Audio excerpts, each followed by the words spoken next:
them the names of all things. So here we see Adam is not only just a creature who knows how to name things, who's acquiring the gift of language, but he's also a learning creature. God is teaching him.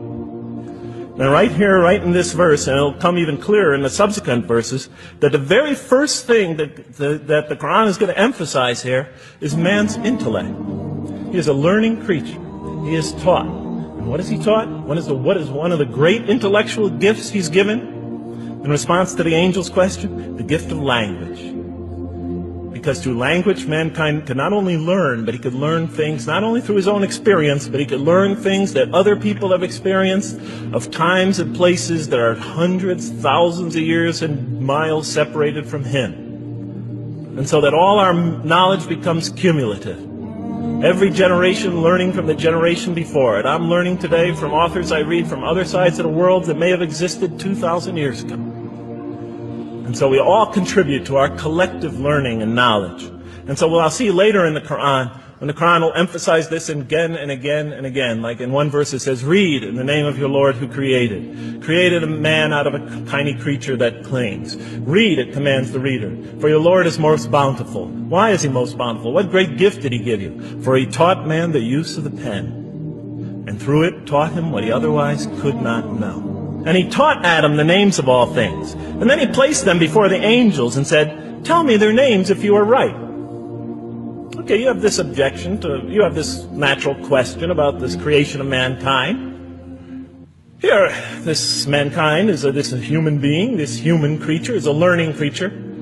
He has many intellectual gifts. Here, I'm going to place these things before you. Tell me their names if you are right about man.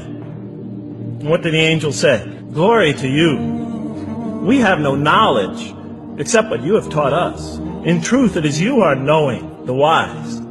They say this task, this intellectual test that's put before them is beyond their grasp. And so in the next verse we read, and he said, oh Adam, tell them their names. And when he had told them their names, notice how it's just like it's nothing for him. For mankind, he has this phenomenal ability. And that's clearly the point of these verses.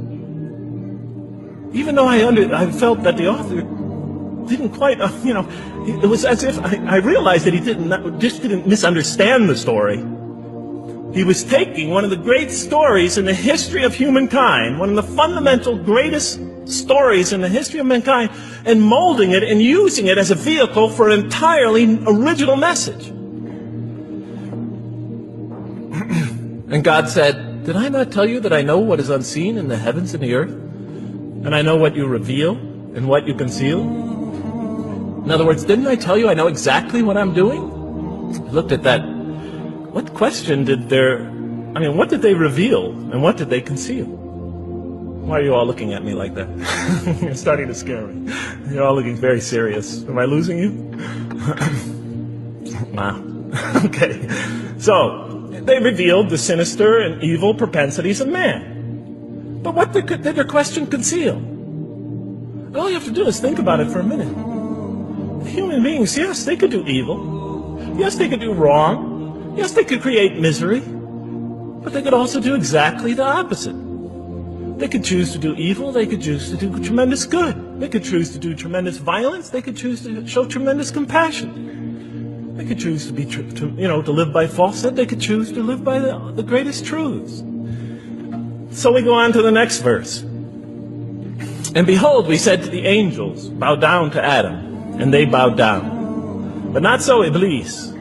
Iblis is like the father of Satan. He refused and was arrogant. He was of those who reject faith. An interesting statement.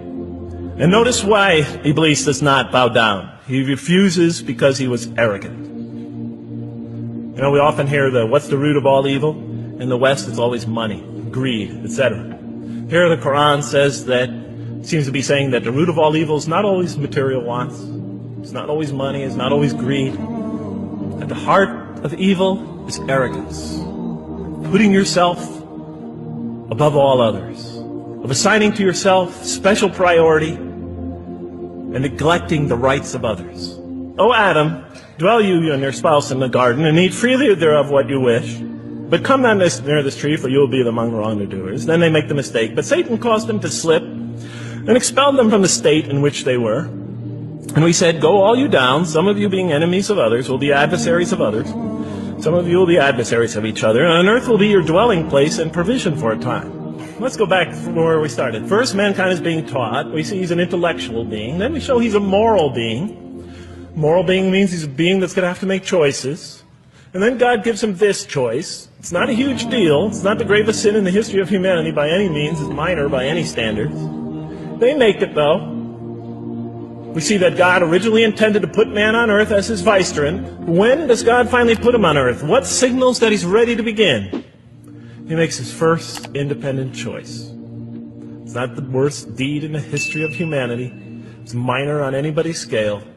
But it shows that mankind is ready to act on his own.